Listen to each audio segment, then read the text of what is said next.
Assalamualaikum warahmatullahi wabarakatuh. Kami kelompok 1 akan mempresentasikan hasil diskusi kami tentang materi pengujian dan mutu susu dalam teknologi susu, yang beranggotakan saya sendiri, Diani Kusuma Putri dengan NPM akhir 001, Desmia Muzni Gunastiar dengan NPM akhir 006, Faiza Dinda Putri dengan NPM akhir 007, Debika Wahyuni dengan NPM akhir 016, Fikri Muhtarom dengan NPM akhir 025, Nazali Nazilan Sajila dengan NPM akhir 033, Kenny Subagja dengan NPM akhir 034, Nur Siri Kolbia dengan NPM akhir 035, dan Zuhruf Fulki Fatima dengan NPM akhir 014. Latar belakang, susu merupakan cairan bergizi yang diproduksi oleh kelenjar susu ternak betina setelah proses melahirkan. Kandungan nutrisinya sangat beragam dan lengkap, seperti protein, lemak, karbohidrat, vitamin, serta mineral, sehingga menjadi sumber gizi yang penting, terutama bagi bayi dan anak-anak. Dalam dunia industri peternakan, susu juga digunakan sebagai bahan dasar untuk berbagai produk olahan seperti keju, yogurt, mentega, dan susu bubuk. Namun karena sifatnya yang mudah terkontaminasi mikroorganisme dan cepat mengalami kerusakan jika tidak ditangani secara tepat, maka pemeriksaan terhadap kualitas susu sangat diperlukan. Pengujian ini bertujuan untuk memastikan bahwa susu yang dikonsumsi aman, memiliki kualitas yang baik, serta layak untuk dipasarkan. Jenis-jenis susu. Jenis susu terbagi menjadi beberapa macam diantaranya. Yang pertama, susu segar. Yang kedua, susu pasteurisasi. Dan yang ketiga, susu UHT atau susu ultra tinggi. Yang keempat, susu steril. Yang kelima, susu evaporasi. Yang keenam, susu kental manis. Yang ketujuh, susu skim dan susu rendah lemak. Yang kedelapan, susu bebas laktosa. Dan yang terakhir, susu organik. Pengujian sifat fisika pada susu merupakan salah satu langkah penting dalam menjaga dan mengontrol mutu pangan. Kenapa ini penting? Karena susu adalah salah satu produk pangan yang sangat mudah mengalami kerusakan. Kerusakan ini bisa disebabkan oleh berbagai faktor yang mulai dari faktor kimia, fisika, hingga mikrobiologis. Kalau tidak dikendalikan, kualitas susu bisa menurun dengan cepat, bahkan bisa membahayakan konsumen. Untuk itu, dilakukan serangkaian pengujian terhadap beberapa parameter fisika pada susu. Parameter-parameter ini antara lain yaitu viskositas atau kekentalan, warna, titik beku, berat jenis, dan juga kestabilan emulsi. Setiap parameter ini punya peran penting dalam menilai kualitas susu secara keseluruhan. Salah satu metode pengujian fisik yang paling sering digunakan adalah pengukuran titik beku. Titik beku susu murni biasanya berada pada kisaran minus 0,525 sampai minus 0,565 derajat Celcius. Kalau titik beku susu ternyata berada di atas angka tersebut, itu bisa menjadi indikasi bahwa susu sudah dicampur air atau mengalami penurunan mutu. Jadi, dari titik beku saja, kita sudah bisa mendeteksi adanya kecurangan atau kerusakan pada susu. Selain titik beku, warna susu juga menjadi indikator penting dalam pengujian kualitas. Warna susu yang putih khas itu sebenarnya bukan karena pigmen, tapi karena hemburan cahaya oleh partikel koloid di dalam susu, terutama partikel protein dan lemak. Jadi kalau warna susu berubah, misalnya menjadi agak kekuningan atau keabu-abuan, itu bisa menunjukkan adanya perubahan dalam komposisi atau kesegaran produk tersebut. Pengujian kimia merupakan tahap krusial dalam mengevaluasi kualitas susu, baik dari segi nilai gizinya maupun keamanannya untuk dikonsumsi. Tujuan utama dari pengujian kimia adalah untuk mengetahui komposisi utama susu seperti lemak, protein, dan laktosa, serta mendeteksi adanya pemalsuan atau bahan tambahan berbahaya yang dapat mengancam kesehatan konsumen.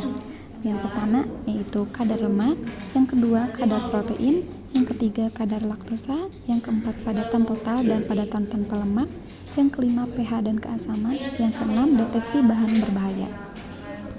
Susu adalah bahan pangan berbentuk cairan yang diperoleh dari hasil pemerahan pada hewan seperti kuda, kambing, kerbau, unta, ataupun sapi.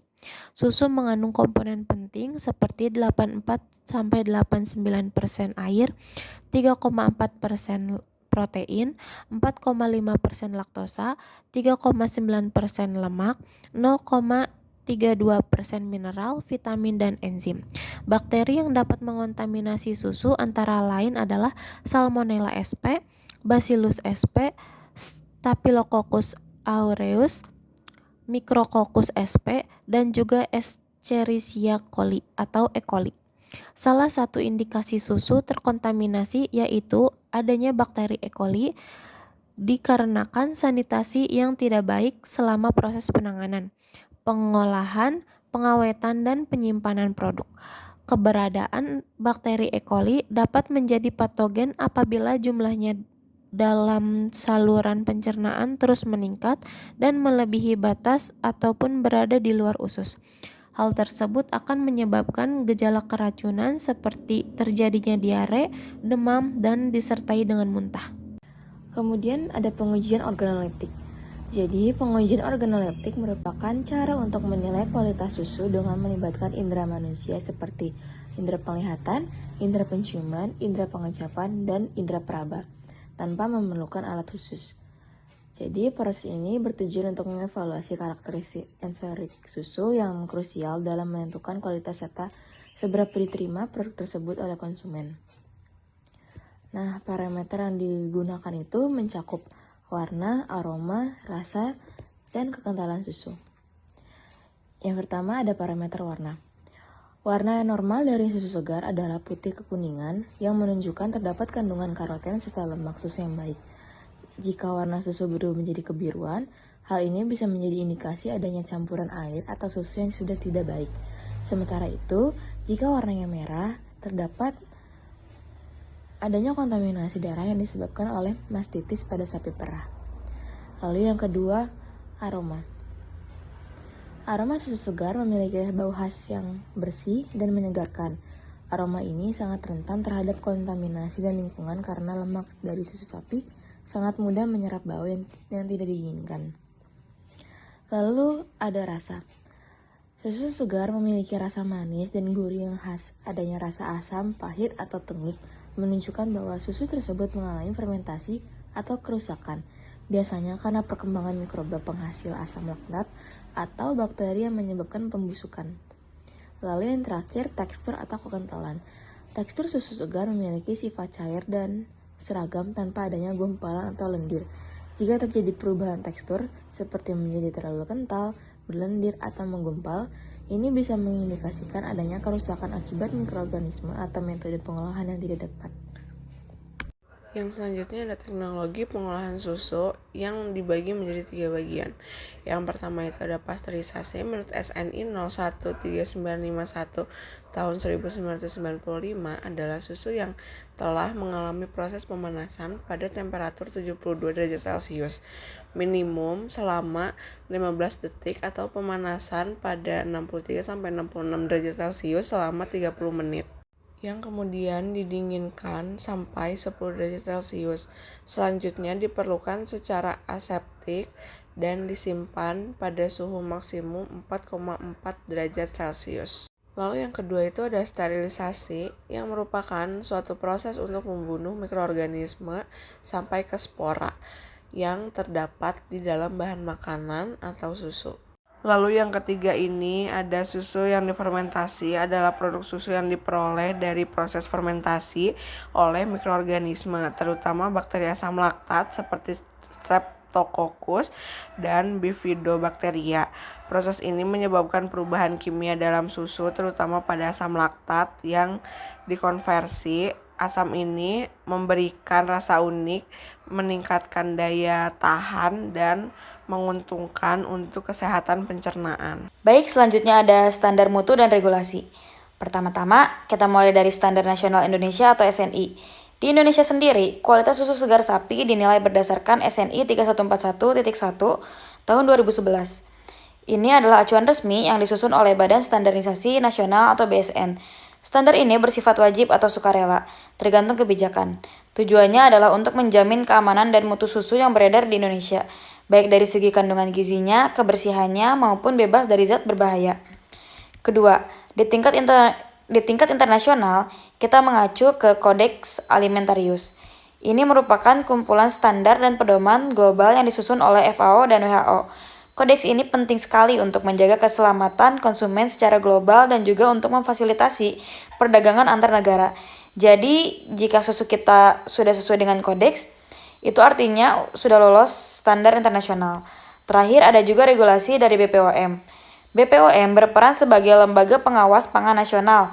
Salah satu regulasi terbarunya yaitu Peraturan BPOM Nomor 13 Tahun 2023 tentang kategori pangan. Susu diklasifikasikan dalam kategori 01.0 yang mencakup susu cair, susu bubuk, dan minuman berbasis susu. Dalam regulasi ini, BPOM menetapkan parameter penting seperti kadar lemak, protein, cemaran mikroba, logam berat, hingga aturan label yang harus jelas dan informatif bagi konsumen. Intinya, ketiga standar ini, SNI, Kodeks, dan BPOM, sama-sama memiliki tujuan untuk memastikan bahwa produk susu yang kita konsumsi itu aman, bergizi, dan berkualitas tinggi. Studi kasus pengawasan kualitas pangan hewani melalui pengujian kualitas susu sapi yang beredar di Kota Yogyakarta. Ini bertujuan untuk menilai mutu susu berdasarkan parameter organoleptik, fisik, kimia, dan mikrobiologis. Pengambilan sampel dilakukan secara langsung dari berbagai rantai distribusi yaitu peternak, agen, pengumpul, dan pengecer. Kemudian diuji di Laboratorium Teknologi dan Pengolahan Susu Telur Fakultas Peternakan Universitas Gadjah Mada. Hasil penelitian menunjukkan bahwa secara umum susu yang beredar di Yogyakarta memenuhi standar SNI dengan rata kadar lemak sebesar 3,4%, BJ 1,0259, dan total bakteri 5,2 kali 10 pangkat 4 CFU per mili, yang masih jauh di bawah ambang batas 1 kali 10 pangkat 6 CFU per mili. Namun terdapat temuan bahwa beberapa sampel memiliki berat jenis di bawah standar, yaitu 1,0280 yang mengindikasikan kemungkinan adanya penambahan air. Yang terakhir yaitu ada kesimpulan, susu merupakan produk bergizi yang hadir dalam berbagai jenis dan pengolahan untuk memenuhi kebutuhan konsumen dan memperpanjang masa simpan. Mutu dan keamanannya dijaga melalui pengujian fisika, kimia, mikrobiologi, dan organoleptik. Penerapan teknologi pengolahan serta standar seperti SNI, Kodeks, dan BPOM sangat penting dalam menjamin kualitas susu. Meski demikian, tantangan di tingkat peternakan kecil masih menjadi hambatan, sehingga dibutuhkan kerjasama antara pemerintah, industri, dan peternak untuk meningkatkan mutu susu secara menyeluruh.